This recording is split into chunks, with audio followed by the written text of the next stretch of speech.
Olá, meus amigos. Espero que vocês estejam todos bem, em segurança, com saúde. Hoje nós vamos dar continuidade ao estudo do Evangelho segundo o Espiritismo, mas antes vamos passar aqueles avisos que são de praxe. Quero reiterar a importância das doações para casa. Está sendo bem complicado manter o trabalho, mas ele tem sido feito. E por isso a gente precisa muito de ajuda, não só doação com valores, se possível, mas com alimentos para a cesta básica e com divulgação também do trabalho que a casa faz, das contas para depósito, transferência, enfim, aquelas questões que todos nós já sabemos. A casa faz esse trabalho que é material e precisa de bens materiais para continuar. Nós estamos lá todos com muita boa vontade e qualquer ajuda, qualquer auxílio, seja com valores, alimento, roupas, agasalhos ou divulgação, é muito bem-vindo e já nos ajuda demais. Então, vamos fazer uma prece, mentalizar em Deus, em Jesus, e agradecer imensamente pelas nossas vidas, por essa oportunidade de continuarmos estudando o Evangelho, pelos nossos amigos da Casa do Caminho, encarnados e desencarnados, e pedir que Jesus nos abençoe com um bom estudo, com um estudo intuído pela espiritualidade amiga, para que Ele abra nossa mente, nosso coração, para compreender a mensagem que Ele nos trouxe, que é o que Deus quer de nós, não é? O Evangelho é um grande testemunho de Jesus da aplicação da lei de Deus, que a gente possa compreender e um dia aplicar tão bem quanto Ele. Graças a Deus. O estudo de hoje é a continuação do capítulo 5, que é Bem-aventurados os aflitos. Estamos lá no item 24, que fala sobre a desgraça real. Ele já começa trazendo, na verdade, o item 24 é uma mensagem, né? É uma mensagem do Espírito Delfina, apresentada, né, psicografada em Paris em 1861. E ele fala sobre o que a gente entende como desgraça e o que realmente ela é. Os espíritos, né, esse espírito em específico nos traz que a gente tem como noção de desgraça verdadeira coisas muito ligadas à matéria. A fome, a miséria, a estar endividado, né, ficar com o nome sujo, a perda de um ente querido, enfim, né, passar por dificuldades materiais ligadas à nossa encarnação. Mas que a verdadeira desgraça, ela não é essa. É, na verdade, a consequência dos nossos maus atos. E essa a gente só consegue sentir depois que a gente desencarna. A gente só consegue observar ela no plano espiritual, porque é quando a gente fica despido da carne que a gente realmente compreende, coloca em perspectiva o que importa. Quando nós estamos encarnados, tudo... É óbvio que nós temos a nossa moral, que vem com o aprendizado do nosso espírito imortal, que já viveu outras encarnações, que é acrescentada pela moral que nos é ensinada e aplicada na nossa encarnação atual, mas tem muita influência da matéria. O nosso corpo, ele tem bilhões de nervos, ele é influenciado por um monte de hormônios e nós somos impactados também pelos estímulos sociais, por redes sociais, por marcas de roupa, coisas, enfim, né, materiais, e pelos sentimentos, não é? Pela vontade de ter alguma coisa, pelo nosso orgulho, nossa inveja, fome, frio, enfim. tudo isso influencia em como a gente vê e encara os problemas e as coisas boas que nos acontecem quando encarnados. Só que quando a gente desencarna e tira-se da equação essas questões materiais, esses sentimentos ligados à matéria,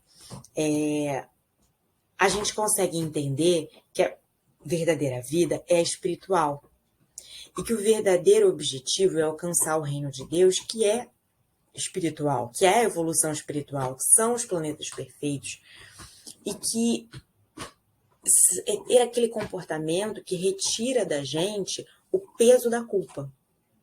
Porque a culpa só vem porque a gente sabe que a gente está tendo um comportamento errado e que a gente sabe que a gente está fazendo algo, alguma coisa ruim, alguma coisa má, que está contra a lei de Deus, contra a lei do amor de Deus. E lendo esse trecho, eu me lembrei de uma historinha que eu escutava muito quando eu era criança. Minha avó falava isso, mãe do meu pai. E eu lembrei disso porque quando eu era criança, os mais velhos falavam que a gente tinha que tomar cuidado com com o que a gente falava, né? E que desgraça era uma palavra muito forte que não deveria ser aplicada. E aí a minha avó contava uma historinha de que uma família, ela era muito, assim, energia negativa, muito para baixo, estava sempre reclamando de tudo, sempre falando que tudo com eles era ruim, tudo acontecia de ruim, tudo acontecia de ruim. E aí, realmente, um dia começou a acontecer várias coisas ruins. E em determinado momento, aconteceu alguma coisa com a casa deles e eles precisavam se mudar. E na hora da mudança, que eles esvaziaram a casa, saiu uma mulher de trás da porta, toda maltrapilha, toda suja, e eles não conheciam aquela mulher. E aí ela se apresentou falando assim: vocês não vão me levar com vocês? E aí eles falavam assim: mas quem é você? E ela respondia: ué, eu sou a desgraça, vocês me chamaram tanto. E aí eles ficavam chocados com aquilo e percebiam que eles estavam atraindo aquelas situações negativas com os pensamentos negativos deles. Mas eu achei interessante essa história porque a desgraça, ela foi nessa historinha, que era muito lúdica e assustadora para uma criança, e eu ficava impressionada com aquilo, pensando numa mulher, né, toda maltrapilha, suja, fedida. A desgraça personificada é exatamente a desgraça que o Espírito diz que nós, como homens encarnados, entendemos. Algo totalmente ligado à matéria. Algo totalmente ligado a pessoa estar em miséria, com fome, com dor, né? Não é uma verdadeira consequência espiritual, não é a culpa. Não, para gente, até quando a gente vai personificar, né, materializar não sentimento, né, mas essa questão, ela tá ligada à matéria. E, na verdade, não é. A desgraça real é aquela que tá mais ligada, na verdade, à nossa vida espiritual. É o martírio pelos nossos comportamentos negativos. Quando a gente lê os romances, né, espíritas, isso fica muito claro. Eu digo isso porque o Espírito nos trouxe, na sua descrição sobre a desgraça real, questões muito abstratas, né? É preciso você interpretar de forma mais profunda. Mas nos romances espíritas, aqueles romances sérios, né? A gente consegue ter uma noção um pouco mais visual para a gente do que seria esse sentimento. Por exemplo, em André Luiz, no Nosso Lar, quando ele desencarna, toda aquela carga, né, emocional que levou a ele para a morte, que fez ele abusar de substâncias, de álcool, de cigarro e enfim, né? Toda aquela carga emocional levou ele para o umbral, porque ele tinha cometido diversos erros, diversos comportamentos em desacordo com a lei divina, apesar de achar que ele estava tudo ok e ser socialmente aceito naquela época, né, socialmente na sociedade encarnada, ele estava ali no umbral sofrendo um grande martírio.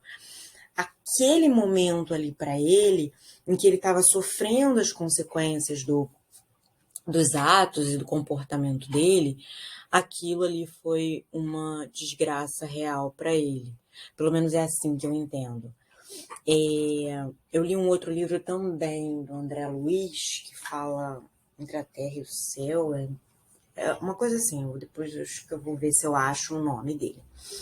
Mas que conta a história de diversas pessoas, diversos espíritos encarnados, que tinham uma relação de outras encarnações. E a história começa mais ou menos com o sofrimento de um desses espíritos, uma mulher, que o enteado dela morreu afogado sob a supervisão dela. E ela estava se sentindo muito culpada, porque por muito tempo ela sentiu ciúme daquela criança com o pai. E aquele sentimento fez com que ela se descuidasse, não tivesse tanto zelo com aquela criança. E a morte impactou muito na vida dela. E ela foi transportada para um cenário de grande depressão. Ela foi obsidiada por conta dessa culpa que ela estava sentindo. Ela entrou na vibração, né, dos obsessores dela. Um dos obsessores dela era a esposa do atual marido dela, que tinha desencarnado e que estava muito revoltada, e mesmo antes já estava muito revoltada como espírito. Ela tinha uma ligação muito forte com o marido que ainda estava encarnado. Então, assim, esse espírito dessa mulher encarnado que estava sofrendo com a culpa era muito grande. E aquilo era a desgraça real. Era a consequência dela da culpa que ela estava sentindo, do ato dela ou da omissão dela, da omissão de zelar pelo bem-estar daquela criança. A esposa desencarnada também estava vivendo uma desgraça real, porque ela estava tão obcecada com o amor que ela tinha pelo marido e com aquela relação e de não aceitar que ele teria continuado a vida dele, encontrado uma outra pessoa que precisava estar no caminho dele, que ele tinha um compromisso espiritual também ali de auxiliar. Ela também estava vivendo em desgraça real. E tantas outras coisas. E eu acho que esse trecho, esse relato do espírito Delfina, ele se complementa com todo esse capítulo, né? Porque Bem-aventurados os aflitos, eles nos traz diversos pontos importantes sobre o nosso sofrimento dentro, no plano material. A gente sabe que a encarnação ela serve para que a gente possa evoluir. E a gente evolui através da superação, né, desses maus hábitos, desses maus comportamentos. E, infelizmente, a gente precisa das situações complicadas na nossa vida para aprender e para encarar. E, em diversos momentos, a doutrina nos traz que muitas vezes é o cara que escolheu encarnar como mendigo ou como uma pessoa que vai passar por grandes necessidades e vai passar por grandes questões de saúde, é que é o cara que é o bem-aventurado, porque ele está depurando ali uma questão do passado dele para que ele parta para uma outra encarnação, que ele saia dessa encarnação melhor do que ele saiu, melhor do que ele entrou. E essa busca incessante pelos bens materiais e pelo prazer material e pelo prazer imediato, ela só leva a gente a repetir os mesmos comportamentos que estão em desacordo com a lei de Deus e a lei de amor, que é o respeito a nós mesmos, o amor, porque amor sem respeito não existe, respeito a nós mesmos, e que a gente respeite o outro como a gente se respeita. Só que a maioria das vezes a gente não se ama e a gente não se respeita. E a gente acaba reproduzindo esses comportamentos pro outro. Esse capítulo 5, ele pode nos levar para inúmeros cenários. A conclusão desse relato do Espírito de Delfina é que para a gente encarar as dificuldades da vida material com fervor, com resignação. Não é aquela coisa de simplesmente sentar e aceitar o que vier, não. É a gente utilizar dessas dificuldades para extrair alguma coisa positiva, para nos melhorarmos mesmo, né? É a atuação assertiva da encarnação, de utilizar ela e essas dificuldades para a nossa própria evolução espiritual. Mas também eu acho que pode nos ajudar a compreender, e a gente precisa entender que tudo que a gente passa aqui é transitório. São coisas ruins. É difícil, é pesado, dói. Principalmente, né, perder um ente querido, uma doença, ou passar fome, passar frio, passar sede. São coisas que doem. Mas se a gente crê em Deus e que Ele é um Pai amoroso, a gente não pode achar que essas coisas acontecem aleatoriamente e sem qualquer razão. A gente tem que acreditar que essas situações elas ocorrem para que a gente possa utilizar de alguma maneira. E a gente sabe, né, que a gente não está condenado a uma única realidade, a uma única encarnação. Essa é uma encarnação entre milhares que nós tivemos e que nós vamos ter. E é também uma oportunidade valiosa para a gente ser melhor, para sermos espíritos melhores. Porque não importa se a gente vai reencarnar aqui ou em qualquer outro planeta, nós continuaremos sendo espíritos imortais em processo evolutivo. E é assim que a gente deve encarar o nosso dia a dia. É muito difícil no momento que a gente está sofrendo, individual ou coletivamente, lembrar disso. É muito difícil, mas é importante a gente ter aonde se apoiar. Nos meus momentos mais difíceis, eu tive a Casa do Caminho junto comigo, o que foi um alicerce imprescindível. A Casa do Caminho, com a sua estrutura de estudo, do espiritismo, de ensino, de abraço, de acolhimento e de aplicação ativa do Evangelho. E isso fez toda a diferença para eu simplesmente não enlouquecer. Não acredito que eu tenha agido com tanta resignação assim quanto os espíritos nos orientam, mas eu tenho certeza que sem a doutrina espírita teria sido totalmente diferente. A minha reação, a forma como eu passei e como eu tô hoje.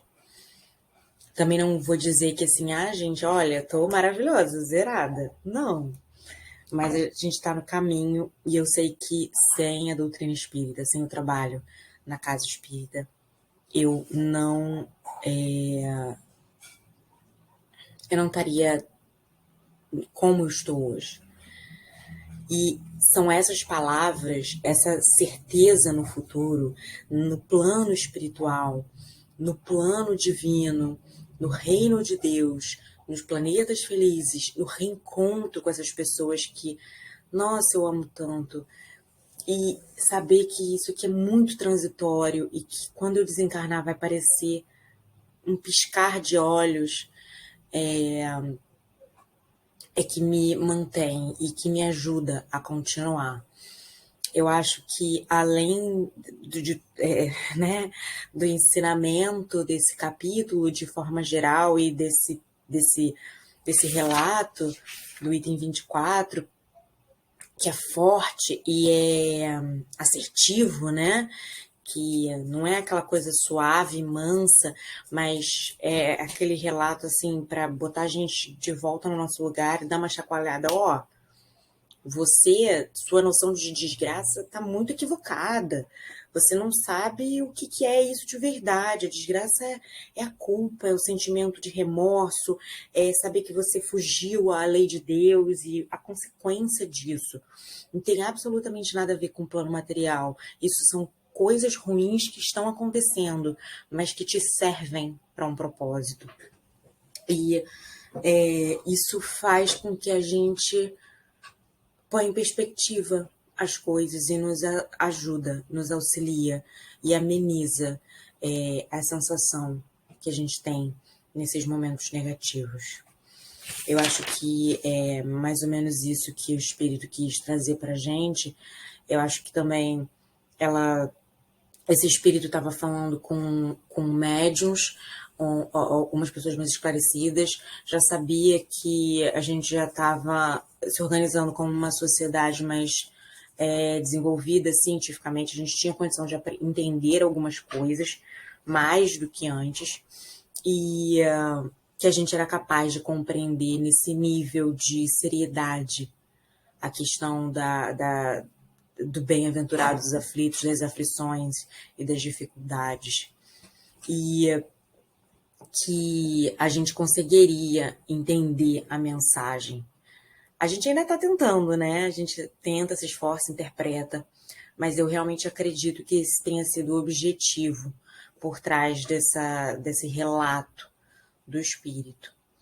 E eu concluo a aula dessa maneira, realmente acreditando na mensagem positiva, que a gente está aqui para aprender com os nossos erros e com as dificuldades, e que isso tudo é muito transitório, e que a gente vai encontrar um caminho melhor, um mundo melhor para a gente, mas que a gente vai precisar, sim, se melhorar para se enquadrar, para se encaixar nele.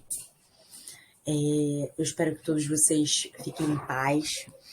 E vou encerrar com uma pequena mentalização em Deus, em Jesus, agradecendo por esse estudo, por esses ensinamentos, pedindo para que abençoe a todos nós que estamos fazendo, né, participando aqui do estudo, encarnados e desencarnados, agradecendo pela existência da Casa do Caminho, pedindo que Deus continue abençoando o trabalho da espiritualidade amiga e o nosso como espíritos encarnados, e que a gente esteja sempre colocando em perspectiva real as nossas dificuldades, conseguindo compreender que elas vão nos servir, vão servir ao nosso propósito. Fiquem com Deus.